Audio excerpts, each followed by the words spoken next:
My baking story part number 37. இன்னைக்கு நம்மளுக்கு என்ன ஆர்டர் பார்த்தீங்கன்னா 1.5 kg வந்து நம்ம கிட்ட ஆர்டர் பிளேஸ் பண்ணியிருந்தாங்க கஸ்டமர். இவங்களும் ரெகுலர் கஸ்டமர் தான். எனக்கு 1.5 kg வந்து ப்ளூபெரி தான் ஆர்டர் பிளேஸ் பண்ணியிருந்தோம். எப்போ பார்த்தாலும் டிஸ்கஸ் பண்ணுவாங்க, ஏதாச்சும் ஒரு கேக் வேணும்னா இது பண்ணலாமாக்கா, அது பண்ணலாமாக்கா, இப்படி பண்ணலாமா, அப்படி பண்ணலாமான்ட்டு அவங்க ஃபர்ஸ்ட் பட்டர்ஸ்காட்ச் தான் என்ன கேட்டிருந்தாங்க. பட்டர்ஸ்காட்ச்க்கு வந்து எசன்ஸ்லாம் என்கிட்ட அப்போதைக்கு அவைலபிளா இல்லைனால வேற பண்ணிக்கலாமான்னு கேட்டதுக்கு ஓகேக்கா உங்களோட விருப்பம், எனக்கு இந்த மாதிரி மட்டும் வேணும், ஃபிளேவர் ஓகேன்ட்டாங்க.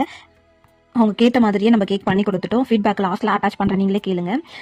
இப்போ ஒரு டூ வீக்கா வந்து நான் இந்த வீடியோவை நான் போஸ்ட் பண்ணல. மெசேஜ் பண்றாங்க என்னன்னா, ஏங்கா என்னோட வீடியோ நீங்க அப்லோட் பண்ணன்ட்டு. ஆக்சுவலா பாத்தீங்கன்னா எனக்கு எடிட் பண்ண டைம் இல்ல. ஸோ வீட்டு வேலையும் பார்க்கணும், நம்ம என்னோட பிசினஸும் பார்க்கணும்ன்றனால ஹெல்த் இஷ்யூஸும் இருக்கு. ஸோ என்னால மேனேஜ் பண்ண முடியாதனால வீடியோ அப்லோட் பண்ணல. இந்த மாதிரிலாம் கேட்கும்போது மனசுல கொஞ்சம் ஹாப்பினஸா இருந்துச்சு. ஏன்னா இந்த மாதிரியான நம்மள மைன்யூட்டா வாட்ச் பண்ற கஸ்டமர்ஸ் கிடைக்க நம்ம ரொம்ப கொடுத்து வச்சிருக்கணும். அக்கா நான் நினைச்சதை விட வேற லெவலில் பண்ணிக்கிறீங்க, செம்மையா இருக்குதுக்கா. அக்கா வேற லெவல், வேற லெவல். அக்கா வேற லெவல், வேற